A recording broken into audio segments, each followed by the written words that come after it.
Okay. This is an interesting video because this is one of the things that got me super excited when it comes to building software with AI agents. And if you have been using AI agents to build software, it gets really exciting in the beginning. And then eventually, when you start interacting with the agent more and more, and as your software becomes more and more complex, it becomes hard for you to make changes. And there are times where you feel that even though your prompts are really good and well defined, the agent does not do what it is supposed to do. And and that can sometimes cause a lot of frustration when you're using agentic uh, workflows for building your software. I found out something recently, and in this video, I want to talk about it a little bit. And what you're seeing on the screen right now is the Codex app on the left. So this is my Codex app. I use it fairly often. And on the right side is the tool called Clarity, which I'm building. We'll talk about it in a moment. And every time you give a certain prompt to an agent, it's going to plan how it wants to accomplish the task, probably ask you a few questions. And then eventually it goes and changes a bunch of files on the disk, right? And after that, it presents you with a list of files that you can go and take a look at. Now, what we're trying to understand is why is it that even though we give prompts and instructions very clearly, sometimes the agent doesn't do what we want it to do, right? So now you see a list of files here, which is fine. And on the right is this Clarity Watch window where we're monitoring the files on the disk, which is your project. And then we're seeing how these files relate to one another. But now there is a new feature where it shows you a snapshot on how these files are being changed, right? So this is a new feature that I was building, and I captured the way how these files were modified on the disk. That's what you're going to see on the right. So there are no uncommitted changes. Then the agent goes and modifies one file. So this is one file, and then it changes the second file. Now I know this watch command.go calls the server.go, which makes sense in the context.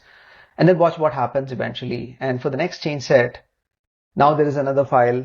There's something called as watcher.go, right? And then there is also like a cyclic dependency between the two. This is not a Golang package cyclic dependency.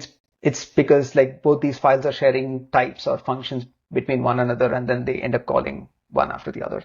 So that's why there's a cycle. It's not a compilation problem when it comes to Go, but it shows how types and logic may be shared between two files. And then you have another file, which is a HTML file. Now we have tests coming in. Then the test is testing watch command. And then what happens?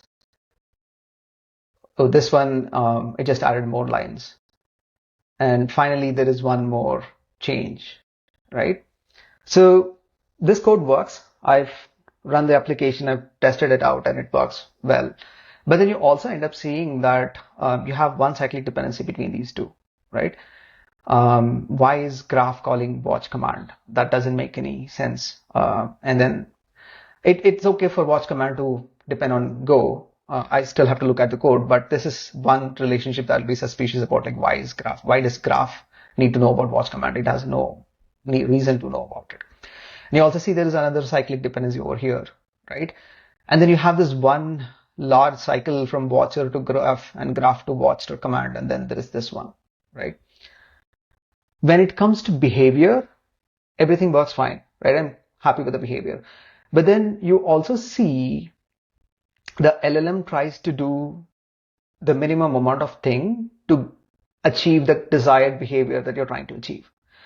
And the more you leave these kind of structures unchecked in your code base, those become constraints when you're prompting your agent further, right? So in addition to your prompt, the agent also reads into your files, and then it looks at existing structures and then tries to fit in whatever new behavior you're trying to build.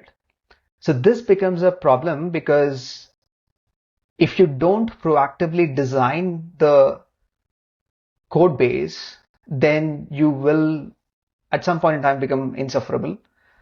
So that's one of the reasons why your prompts, even though they're like really good, you sometimes feel that you don't really have a lot of power or control over what the agent is doing, right? It's not you. It's because of all these invisible constraints that your code base imposes and becomes part of your context during your conversation with the agent. Now you may ask, like, how do you go fix it?